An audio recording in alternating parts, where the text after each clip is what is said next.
Govinda, thanks for having you here today for this interview. You were born in the United States near San Francisco, but you have Japanese roots and you live in Japan now. As this is very special for us here in Europe, I'd like to really ask you, how did you experience the tsunami catastrophe in Japan that happened? Well, I mean, what made the experience so intensive is that the scale of the destruction and the loss of human life was so big that it really took you outside of your kind of the known kind of boundaries of your own life, your own, what you thought was possible. So it had a way of like really jolting, each one of us individually in Japan, but also the psyche of the nation, So when that happens, it's a very, very powerful event. Of course, it's tragic. Many people are suffering, and you see very unmanageable kind of human pain. But at the same time, you see a kind of an opening. It really kind of brings to light what's really important about one's life. And as a result, you see the aftermath. Of course, again, many tragic stories, but also stories of great hope and of great change. You see a lot of young people now beginning to look deeply at their life and consider what's really important. I've seen a lot of younger people move to the countryside and live, in a way that's more in harmony with nature. So it's been a very powerful event, and I think will continue to be, for many, many years to come, that the effect will be felt. Okay, thank you. Who were actually those, or who influenced you on your perception of yoga or your perception of life the most? Who were your teachers?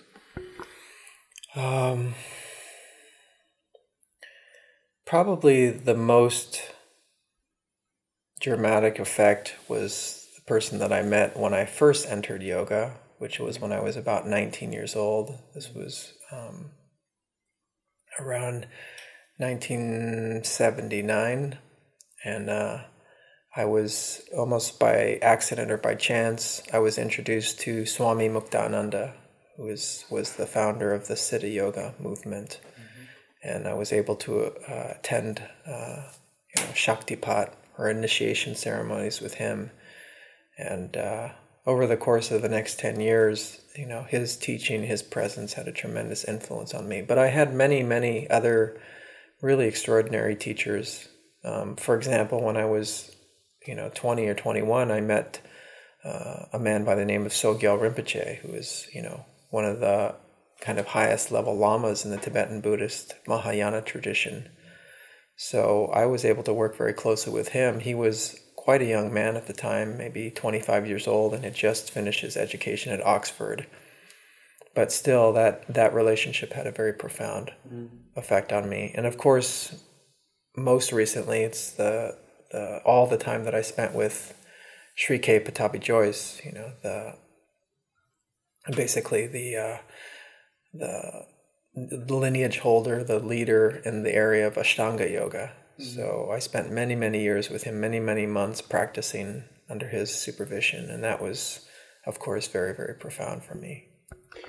What is for you then personally, what is for you kind of the essence of yoga? What is most important for you to bring across when you're holding a class? Is it possible to bring it down to one sentence? Possibly not. Well, it's I think what I like to focus on most of all is the fact that it is not a physical practice, that it is a profoundly spiritual practice. In other words, it's a practice of radical transformation of one's experience of their self, And as such, it becomes a vehicle for change, not only for individuals, but for communities and possibly for the entire world. So it's a kind of a dynamic power that's available through the practice that I think maybe because of the previous kind of orientation of most people, they don't really get in touch with that side, that level of possibility. Which brings me a bit to my next question. What makes a good teacher in yoga, and how do you try to fulfill it when you teach yourself? What makes a good teacher? That's a great question. I think it's something that we as a yoga community really need to ask ourselves more and more, because it's easy to get lost in the fact that a good teacher is maybe somebody who has a very strong physical practice. They're able to do sort of like very impressive physical feats. But I think we need to look deeper, basically. I think what makes a good teacher is the quality of their heart, And for me, that's the primary purpose of yoga practice, is to really cultivate the kind of highest level or a very high level of quality in one's own heart. That means developing the qualities that really are essential to being a good human being, right? Mm-hmm. So I think there needs to be a strong association between being a good teacher and being a good human being. Mm-hmm.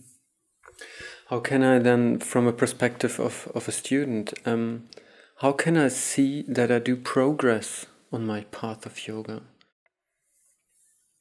My teacher, Sri K. Patabi Joyce, one of my favorite quotes is, he said that when the mind is quiet, then the asana is correct. Okay. So again, we want to look more for internal qualities as opposed to external qualities when you look at progress in yoga practice. Mm-hmm. We as a collective whole, for the most part, have been far too focused on the external appearance or qualities of our practice and not so much on the internal qualities of our mind, mm-hmm. creating a genuine kind of serenity in the mind, a peacefulness in the mind, and a fullness, basically, of the heart, because that's what happens when you effectively kind of cleanse your mind, is that you open very naturally the warmth of your own heart. So I think that's what we need to focus on much more. Okay. How do you deal with those two poles, whereas on the one side the old yoga tradition, and on the other side still being open for new undogmatic styles of yoga? Or said in different way, how many rules do we have to obey in yoga? Well, again, when you talk about sutra, you talk about Bhagavad Gita, you talk about traditional yoga, again, the focus is not on the external form, right? I think in our relative states of immaturity, we would tend to focus on those kinds of things. For me, it's really, I don't put that much emphasis on, keeping a tradition in terms of its external expression, right? Mm-hmm. Of course, it's useful to keep certain forms and to keep certain stability or a certain kind of steadiness in a particular style of practice. But again, over time, the primary focus should shift from the external to the internal. So it doesn't really matter what the external looks like. The question is the practice, elevating or raising the quality of your internal life, your internal experience? Okay, thank you so far. I got one last question, which is, what is the most important question in life? The most important question in life is, it is the realization of the true self, right? I think it's the reason why we're all here, is to gain access to have as direct an experience of the essence of yourself. Then everything else follows that.